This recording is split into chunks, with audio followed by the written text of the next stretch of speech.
Hello and welcome to the Bel-E and Scratch podcast. I'm your host, Bel-E. And I am your co-host, Mr. Scratch. And today, oh boy. Well, we didn't really, as per usual, we didn't really come in here with a plan, but... I like au natural. Yeah, at least we have something to talk about. Something happened last night, actually. Yeah. Nothing bad, just... damn. Yeah, seriously. Yeah. Like, Midnight. Ooh. yeah, no joking, damn. No joking in, no smoking in. Yeah. No cat juggling. I enjoy cat juggling. Steve Martin would be appalled, sir. Not necessarily opportunity arrives for you to inject that into our public information. Cat juggling is an art. It is despicable. It is inhumane, sir. Cat herding and cat juggling are completely natural. Ugh. God, it's been so long since I've seen that skit. Cat juggling. Yeah, it is. Yeah, it's been a long time since I've seen that skit. But anyway, last night we, well, honestly, this was complete accident. At least I hope so. Yeah. Last night, we're both off today. Yeah. So, as per usual, when we have a day off, we like to not sleep the night prior because we have the opportunity to do so. Yeah. Seems reasonable. Hey. Works for me. Yeah, I don't mean we don't sleep at all, but we just watch YouTube or TV or read or do whatever till like 1 in the morning. Yeah, it's hard. It's hard for me to go to sleep because as soon as you get in that mindset that the hour or two or three before bedtime is optimum. You've finished your day. Yes. You have accomplished what all you're going to accomplish for that day. Mm-hmm. You're going to chill. Oh, yeah. And the issue becomes, as soon as I go to sleep, I got to get up and start the whole thing over again. Yeah. So yeah, that can weigh on you a little bit. That is that's a hot mic. That's a click. Yeah, that was a clickety clack. Yeah, and plus we're both night owls regardless. I've been a night owl. I can remember being 6 years old and staying up to watch King Kong, the original King Kong. Ooh, the black and white one? Yes, the black and white one with Fay Wray. 6 years old, and it was probably 1973. Dang. 6 years old, staying up to watch the original King Kong. Oh, I bet that movie blew your mind when you were a kid. I loved, over the years, I really enjoyed those late night B-movie. That stuff is so great. I'm telling you, it's full of passion. You still have a few of the old hosts left over. Yeah, I think Joe Bob or Billy Bob at the drive-in. Every now and then he came back. Cinemassacre did something for a couple of years, but that was kind of on the internet, not a TV thing. Which, yeah, it was something for me at least. The only person that I've seen lately that's now in national syndication is Sven Gulli. Oh, I hadn't heard of him. And then there always was the Bone Jangler. I think Penn and Teller did that for a couple of years, where they hosted a late night showing. I wouldn't doubt it. Well, it's Penn and Teller. Besides being comedians and magicians, they kind of do whatever they want. Pretty much. And a couple months ago, I heard... Oops. I heard Teller speak with his voice. Yes. freaking sellout. I'm telling you something. That has That shook me. probably within the last 3 to 5 years, you've heard him speak publicly. Yes, something's up with that. Because he never speaks. Ever. Never. Yeah, there's a reason why I don't know if it's his actual name, but it definitely makes sense. You know, Penn is the tall guy with the black hair. Teller is the mute, and his name is Teller. Teller. And that was the joke. I'm pretty sure that's his actual name, but they just ran with it. Just took it and ran with it. I'd never heard him speak until about 5 years ago. Yeah, I'm like, sir, do you have cancer? Are you dying?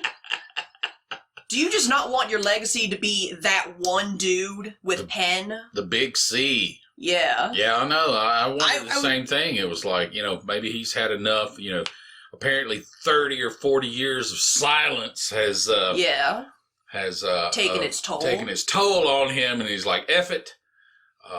It is a disgrace to the mime community.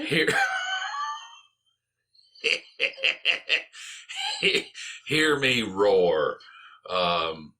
It's more like a squeak, really. Yeah, unless you're orange juice, which is hear me pour. Yeah. That is yeah. I don't mean to detract from what we were originally trying to talk about, but yeah, it just blew my mind. Yeah. And I'm like, huh? Huh? Wasn't even sure you had vocal cords. I guess that's possible. I don't know. All I know is I love Penn and Teller. They're amazing. They invented Desert Bus, which I'm like, okay. Desert Bus? Yes. B-U-S? Okay, I don't know all the it's part of a video game, and it became very infamous. Oh. Yeah. Hey, you asked the question, so now you gotta... No. I'm curious. Desert Bus. Hallelujah. Let's go. Okay, sometime in the mid to late 90s, I'm sure and I'm sure we talked about this. That thing's on, right? Yes. Okay, good. It better be. Yeah. I'm pretty sure you remember all of those issues with various world governments, no doubt, especially in North America, where they kind of lost their minds with a video game and categorizing them and all that, and the violence. Oh, you mean in the early stages? In the early stages of the early stages. Free for all. Yeah, the early stages of the ratings board. I mean, anybody that was like, man, those guys, they're just trying to take down your fun. In the early stages, a lot of the video games, Grand Theft Auto, was completely out of control. I mean, yeah, there it's was... like, on the one hand, we understand why those guys were throwing a fit and they had to have those ratings in place. Because here's the thing, I don't want to give the name of this place because I don't want them to hunt me down and kill my dog. Yeah. I used to work at a particular store. I won't say the name of it. Just it's a decent place for you to stop on by, get some merch and some consoles and some games. Video gaming. Oh yeah. And that area of pop culture. Oh yeah. Yeah. Yeah. One of those things. One of those places. One of those places, And I remember it used to be a daily/weekly, just something I always looked forward to. Now, call me vindictive, call me sadistic. What do you mean? Something you look forward to work or at work at that particular new arrivals? No, not new arrivals, because sometimes the new arrivals were just dog crap. Yes. Because I had the authority to understand that. What I always looked forward to when I worked at this joint was I just got a real big kick out of a Usually it is usually a son and a mother. Yeah. It is usually the son and the mom. Or a son and a grandma. Or a son and a grandma. It's usually a female parental figure of some sort, Yes. and a male The adult is usually of legal age, Yes. and the male is usually of not legal age. Legal age, yes. Yes. Very rarely has it been any other way. I've only one time had it be a son and a father, and that one wasn't nearly as fun as what I'm about to describe. Two dudes. Yeah. So usually the mother and a son, as soon as I see them, I would always go, "Oh, please do what I need you to do today." Because I am ready. Ready. Here's the thing. When you work retail, it turns you into, I don't want to say it turns you into an evil person, but it definitely turns you into a somewhat sadistic type of person. That's possible. Because you see the worst of humanity. Yeah. Yeah. Like, you see the people who obviously never was disciplined at all in their life. They're basically spoiled children in adult bodies with adult money, which I don't know what's worse. Yeah, that's tough. And clearly, when they don't get their way, you, the retail worker, are the one stopping them from having their fun. Exactly. Yeah. And yeah, it's a drag. so- and they don't even, and the thing that makes them so antagonistic and combative Oh, yeah. is that they are involved in a situation that they know absolutely, positively zero about. And you, the salesperson, are in a position to where you should know what you're talking about. You should. You should, at least a little bit. If you work there. Mm-hmm. You don't have to be an expert at what you're doing, but you have to know something. And it really doesn't matter because they don't know what they're talking about or what, they don't know what they want. They don't know how they want it. But they want it now. But they want it now. And that's the key. So when I worked at this place, I knew I would get bad customers, especially since I was in a semi-bad area where I got a lot of what's a diplomatic way of saying the type of narcotic that makes you lose your teeth? You know what I'm talking about?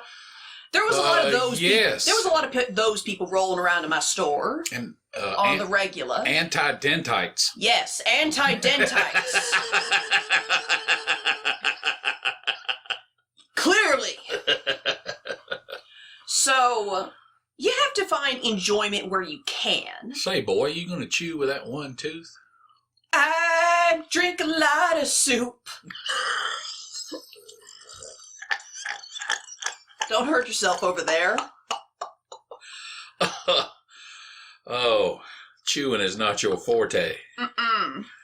Unfortunate.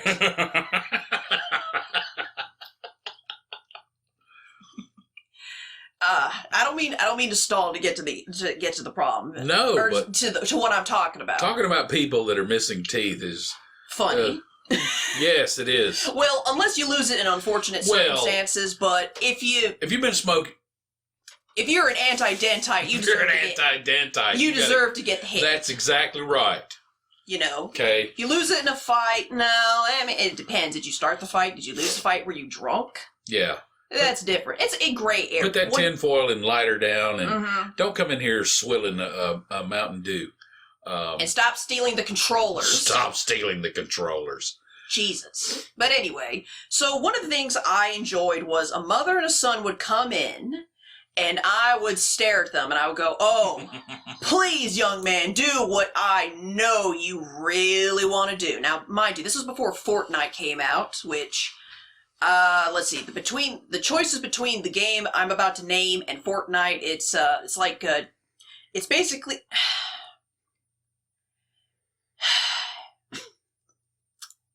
it's like choosing between cancer and a colonoscopy.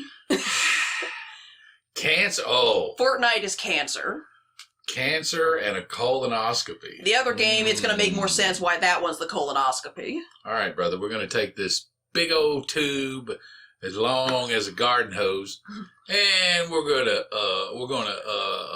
enter it in your exit and push it all the way up till you can feel it at the base of your brain. Because that is how you do. So the son would always go, sometimes he would take the mom, sometimes the mom would meander around. If the mom is meandering around, that's how when I know, oh, yeah, this is definitely happening. And I would tell whoever I was working with, like, hey, we got one of these. Normally the person with me is like some sort of higher authority, like a manager or something. So that when the mom potentially would blow up and say, "What do you mean my child wants this?" I could just point to the manager and go, "Talk to him. Talk to that guy. I'm sure he would love to explain to you these things." That's right, so he could go home and complain about you to his house. Oh, yeah. So essentially what happens is sometimes the mom would just meander and the kid would go immediately to the game console that they had, PS4, Xbox One, whatever the console is at the time. Right. And after a couple of minutes, the kid would come up to the register and with the ma or grandma in tow, and would very shyly put Grand Theft Auto 5 on the counter. And that, dear listeners, is where I got them. Now, did you have to have a conversation with the parent about what they were getting ready to purchase? Yeah, I'm shaking my head yes, because I know you, the listeners can't see me. Every time a rated M video game is sold, let me phrase it, it's supposed to be this way, but at our place it was more strictly enforced. Uh-huh. You have to explain to the legal guardian, whomever that may be at the time. Yeah. You got to check their ID, make sure they're of legal age, obviously. Sure. Unless it's obviously the grandmother, which case, you just like, "Hey, Doris, how can I help you today, ma'am?" So we, check the ID, depending on what they are, depending on, the game. And then you got to explain to the legal guardian all of the horrid, nasty things that are potentially in this M-rated game. All of them? Not every single point, but the Grand Theft Auto 5 was definitely the video game where we told you everything. Yeah. Because here's the thing, and I've never played Grand Theft Auto 5, it's just not my thing, personally. No. Just not my thing. I'm not saying it's a bad game, just it's not my thing. I prefer, like, the first two, Saints Row, a little bit of 3, which... Like a homicidal pimp, and, Yeah. No, what had happened was, in Grand Theft Auto 5, there are 3 characters, and I don't know the names of the first 2. There's all of them are dudes. There's, like, a... ex-bank robber who is like he blows up his wife's lover's house because he can. The possible main character, he's kind of like a low socioeconomic income person. Yes. Thank you, George Carlin. Who somehow has found power. And he's with the first guy. And then there's Trevor, who I know who he is. Because he is he is the worst of the 3 in terms of most everything. Again, I've never played the game. I'm sure he's like redeeming quality, but I doubt it. Yeah, there's not a lot of redeeming qualities. So I would have to look this mom in the eye as her child is right next to her, and suppressing a smile, I would have to explain that in this game, using the customer service voice. Yes. Yeah, that's another thing that you get in retail, is you get a customer service voice, and as much as I hate it, it is useful. Hello, how may I help you today? Precisely. So I would explain to her, whoa. It was like a vibration from beyond the grave. Seriously. That kind of felt good. That was like some ASMR stuff. I would have to explain to this person. This game is rated M for mature. It has violence, nudity, and several other listings. I don't remember all of them. And then I would have to tell them that one of the characters, Trevor, when you are first introduced to him, it like fades in to him in his single wide trailer. Actually, it's a single wide trailer, and he's banging a prostitute. What? Yes. The introductory scene for Trevor, I believe his name is Trevor, is he's in his trailer and he's banging a hooker. Oh, Lord. And then I would have to explain there are moments where you torture people, you shoot them, you run them over, you can crash planes into buildings. Which, that set a lot of people off, definitely. Excuse me, Miss Doris. I would like to, just have to inform you that the role model that your child or grandchild is following is of the worst type of reprobate. Yes. And engaging in unprotected sex. Soliciting women of the night in a video game fashion. Raw. Ugh. Yeah, So I had to, with a straight face, explain these horrid things to someone who clearly has no idea what their son or grandson put on the counter.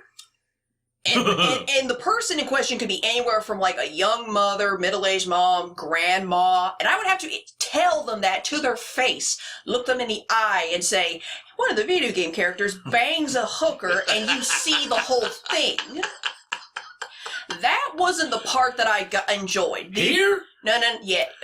In this geographical area? I think it's somewhere in... No, I don't mean where the... Oh, you mean the store. Where the store is yes. here. I can't even... Yes. The Okay. store is in this general geographical area. I'm not saying that, we are in a notch of the Bible Belt. No. We used to be. But we're still in that. We're in that ballpark. We're definitely in that ballpark. Yes. So the fact that I have to explain, I mean, here's the thing. Where I used to work, that joint, there's a gigantic church. Gigantic. Its nickname is the Colosseum. I mean, it's there's so huge. Thousands of people in there. Literal thousands of people. This thing is its own campus. Yes. And it is behind and down the street from where I worked. So the fact that I had to explain these horrid things to people who they had no clue, that part wasn't the part I enjoyed. The part that was my favorite, this is why I said I don't try to be vindictive or malicious. You didn't have to. I didn't have to. Because the game itself gave you all the ammunition you could ever want. Yeah. That's why I always enjoyed when the mom or grandma in question looks down at the son and that person is not happy, like far from it. And they bought it anyway. No, they didn't buy it. This is before you buy it. Oh, no, I'm saying, but... They were going to buy it. Okay. They were going to buy it. We have to tell them before they put money down. Right. And the kid is staring up at whoever is with them, and they are either pleading or terrified or both. Pleading? Like, please let me have the game. Like, You're it's not, kidding. it is not, like, I've had several kids go, oh, it's not as bad as she's saying. And I would have to, that's why I would have to have backup. I had to have other people, usually a guy, because apparently that's how people think video games still work, is the guy, the man always They don't want to has believe the you answers. because you're a chick, right? Yes. You got to bring a dude in. Yeah. Yeah, that's why that's a shame. I always had to bring my manager in, That's and he would ridiculous. say the exact same thing, but obviously less detailed. Well, and they won't accept it from you. So they just brought him in. That's why. But they would accept it from him. Yes. Oh, that's... Yeah. Ugh. Don't get me started. Oh, I know. Ugh. I won't. I hate that stuff. Yeah, I hate that stuff too. Anyway. Mm-hmm. Sorry, I had to take a little sip. So, How that was always my favorite part, was seeing the child's reaction to the parent. All right. Or I just got grandparent. a simple question. Okay. What was the youngest kid? And I know you didn't know their age. 4. 4?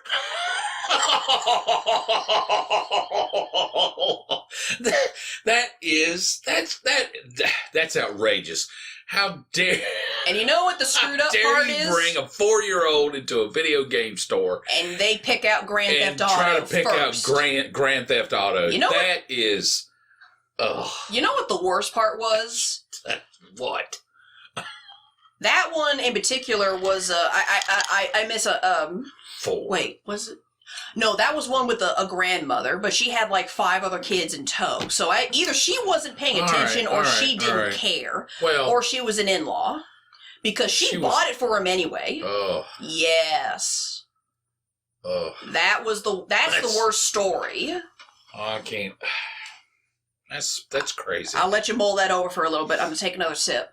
Oh, did you just have your 5th birthday? Hey, how about a prostitute and some whiskey? Exactly. That's ridiculous. Yeah, you want some blow too, I guess. I'm gonna tell you something. If I was that, I mean, ridiculous. I have been. You know, you kids know things you don't know. If my kid drugged me into a store for something like that, I'm afraid. Be a little diplomatic. We're still on YouTube. I know. I'm trying to figure out how to phrase it. I am saying that child would be eating dinner in a standing position for the next week. How dare you drag me into a store and make me fade something like that? Of course, I've always kind of prided myself to be a little more aware. Yeah. And try to research things before I get in the middle of stuff like that. Yeah. But if you're just going to cold cock someone in the store like that. That's crazy. Yeah, that's crazy. But yeah, honestly and truly, that was always my favorite. That was always my favorite interaction, was seeing the kid see the anger on the parental's face, because either the kid who's like pleading or is afraid, they're clearly not going to get the game. But it's also hearing the parental person say either, no more video games, or like no dinner tonight, or some other miscellaneous punishment. I'll beat your ass when we get back to the house. Yeah, something like that. And then they would just walk out of the store either defeated or trying to throw a tantrum, but they got drugged out because apparently, when kids throw tantrums in this place, parents usually don't do anything. But if you bring up GTA 5 to them, they drag that kid out of the store. It was almost magical. Like you gave them a reason to do their parental duty, I suppose. That's an interesting perspective. How so? Well, when I was an ER nurse, yes, combative people would come in. Yes. Usually verbally combative. I would always hope that they would swing, make contact with somebody. Yeah. So I could, figuratively speaking, of course, lower the boom on them. Maybe there's an opportunity for that parent to say, okay, all right, when we get in here, maybe they're thinking, we get in here, once I'm gonna just rough you up. Yeah. I'm looking for an excuse to lay hands on them. Therapeutically, of course. Oh yeah. And sometimes it's warranted. Oh man, that's crazy. Yeah. I can't even. I mean, and I understand. Obviously, a child does not understand the ramifications of being exposed to content such as that. And there is this huge percentage of young people that think, it's no big deal. It's not going to make garbage in, garbage out. Yeah. But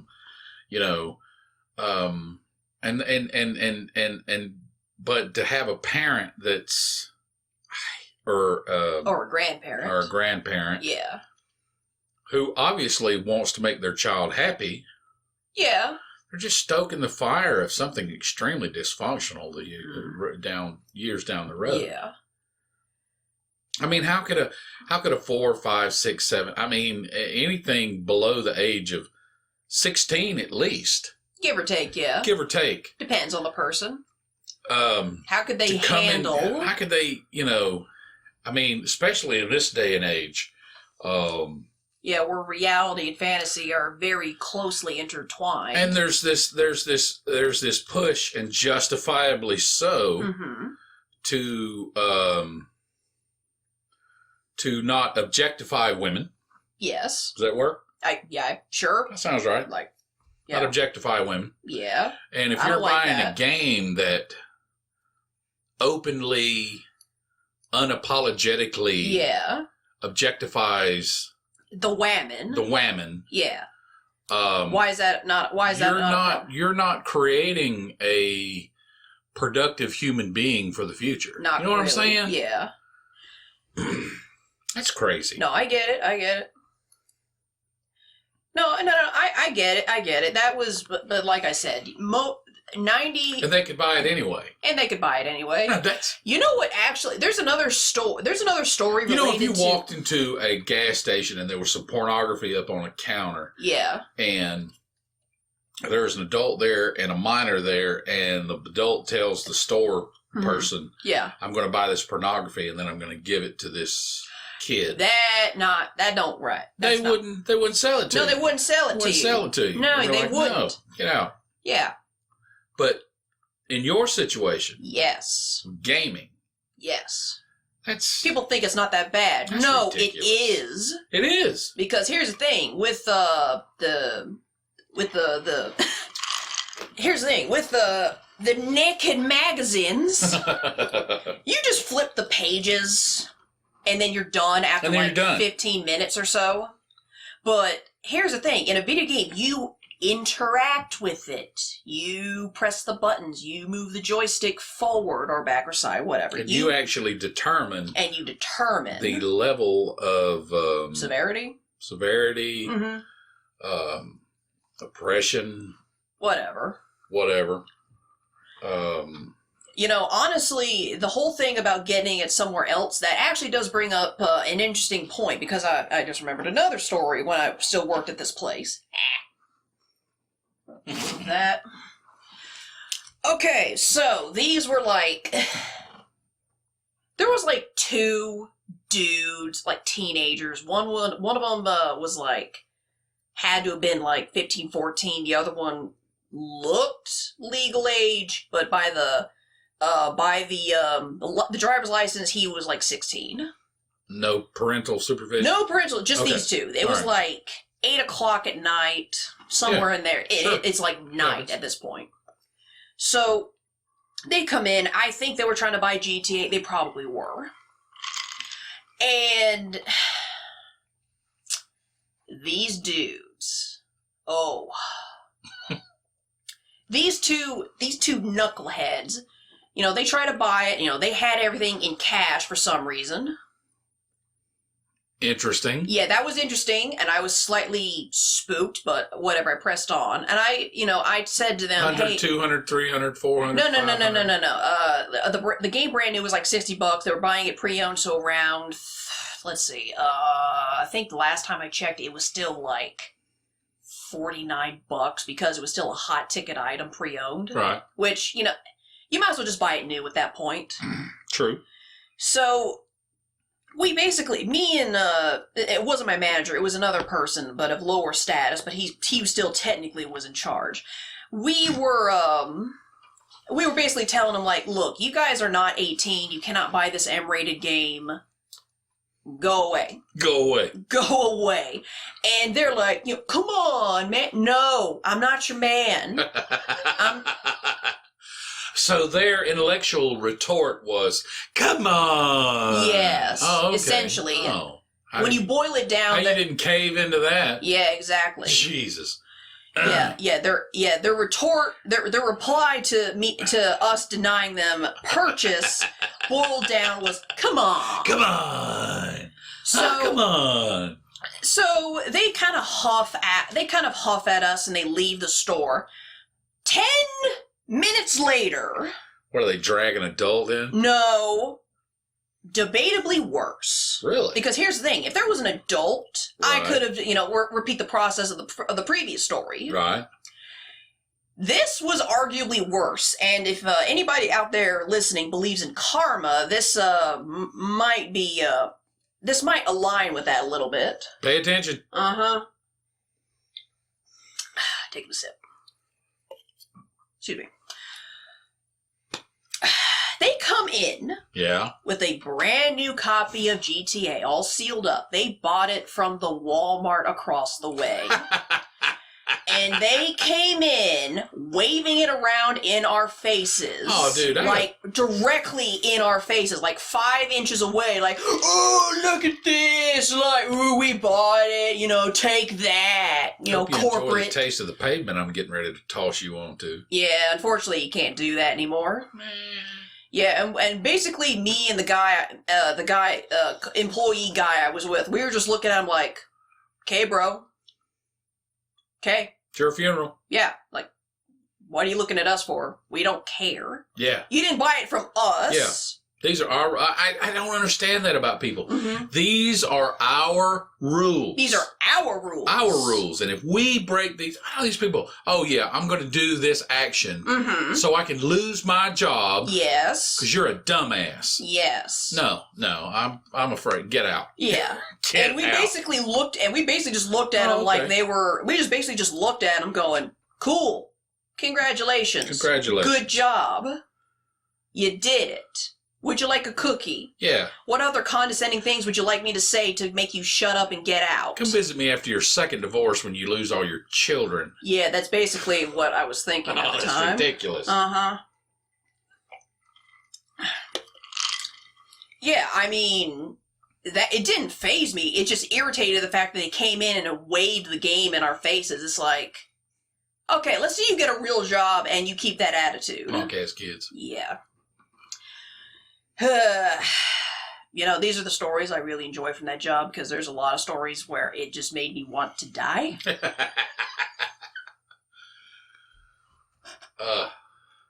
You know, because here's the thing, people. Here's the thing. If you were able to accomplish something that someone denies you, whether it be functional or dysfunctional, just take your stuff and go. Yeah. Take your stuff and go. Because if you wave it in someone's faces and being arrogant, that's how you make enemies. Well, that's how you. There's karma. There's spiritual impact of those types of things. It will come back and bite you in the ass. It just will. Yeah. Not only that, but sometimes the less said is better. Absolutely. I remember there was a story I remember reading in a book. And this is a weird segue, but trust me, it makes sense. In terms of saying less, because saying a lot more gets you in trouble. Yes. In the example I always tell people about, the less you say, the better, is there was a story I read. It was pre-communist revolutionary Russia, like back when the Tsar? Yeah, the Nicholas the first or second Tsar. Right. It's pre-revolutionary / during revolutionary. I can't remember what time frame this took place in, but basically what had happened was, obviously people were upset at the Tsar. Yes. Very upset. What the heck? Oh, that's you.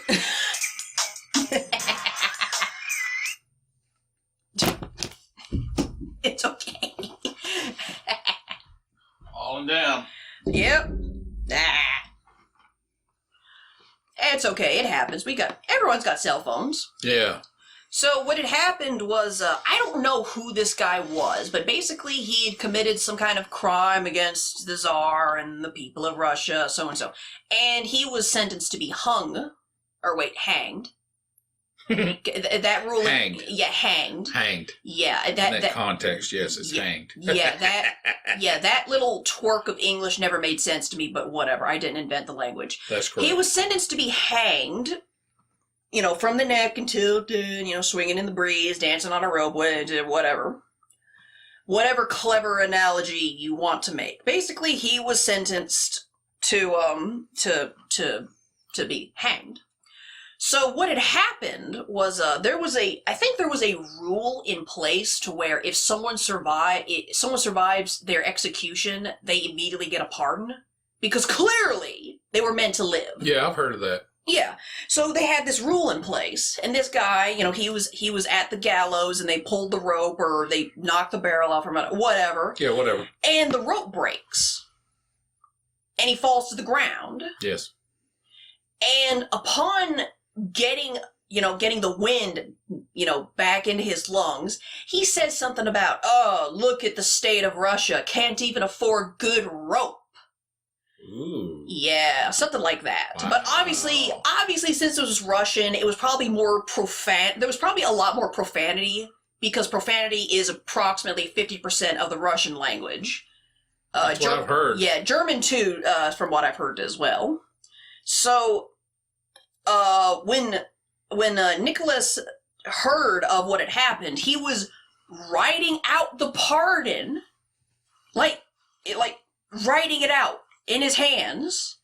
And then when the guy who was telling him what had happened told the Tsar what the executee said about the rope, Nicholas took up the paper that he was writing the pardon on, ripped it in half, and basically said, "Let's try again."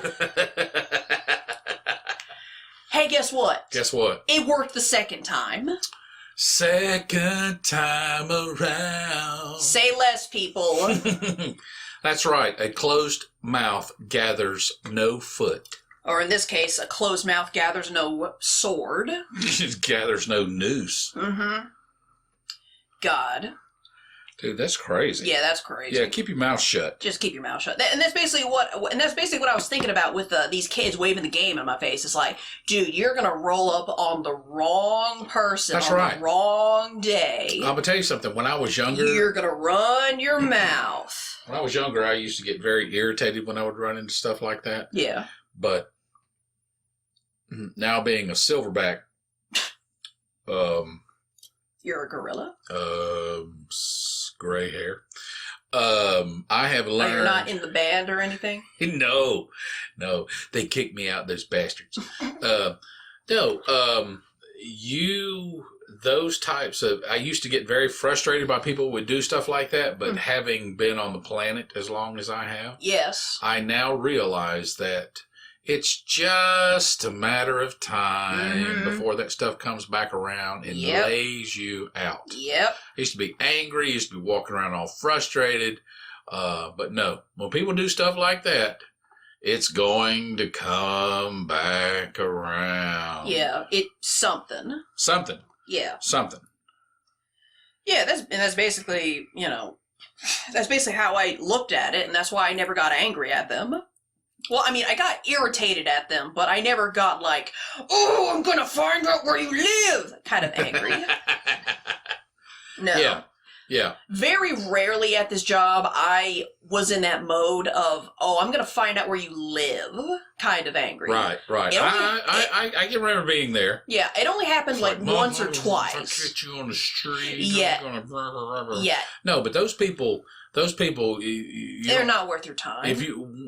When you're young and you don't have a lot of wisdom, when the wisdom comes, you begin to realize that those people seal their own fate. Yes. They really do.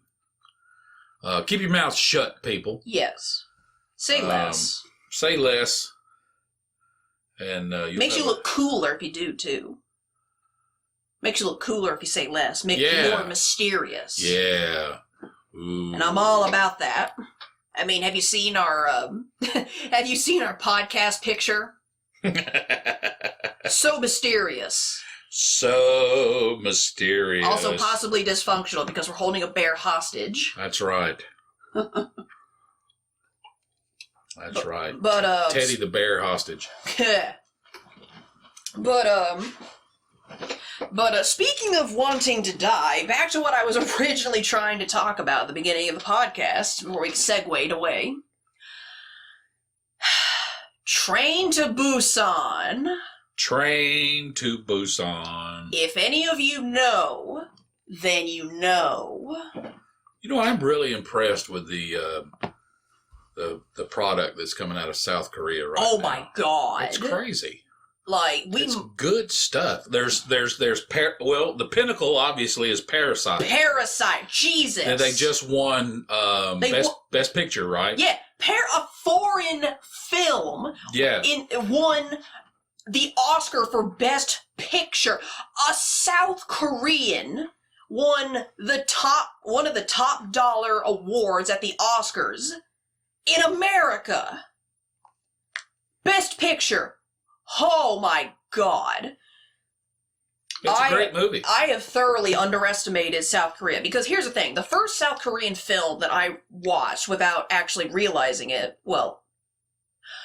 the first South Korean film I watched that I knew was South Korean was, oh God, this movie is so good, but I don't like to talk about it.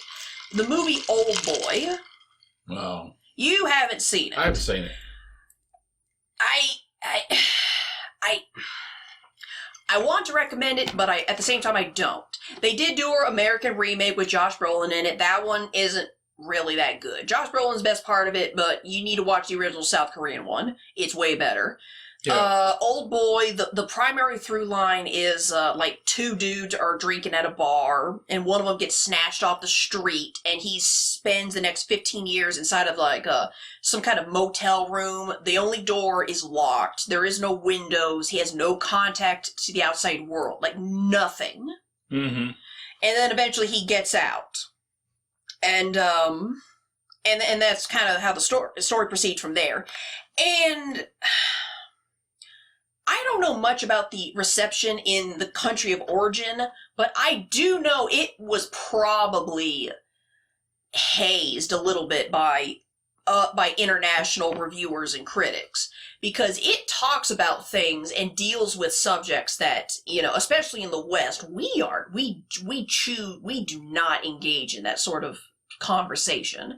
If you've seen the movie Old Boy, the South Korean one, you know what I'm talking about. But if you don't, oh no.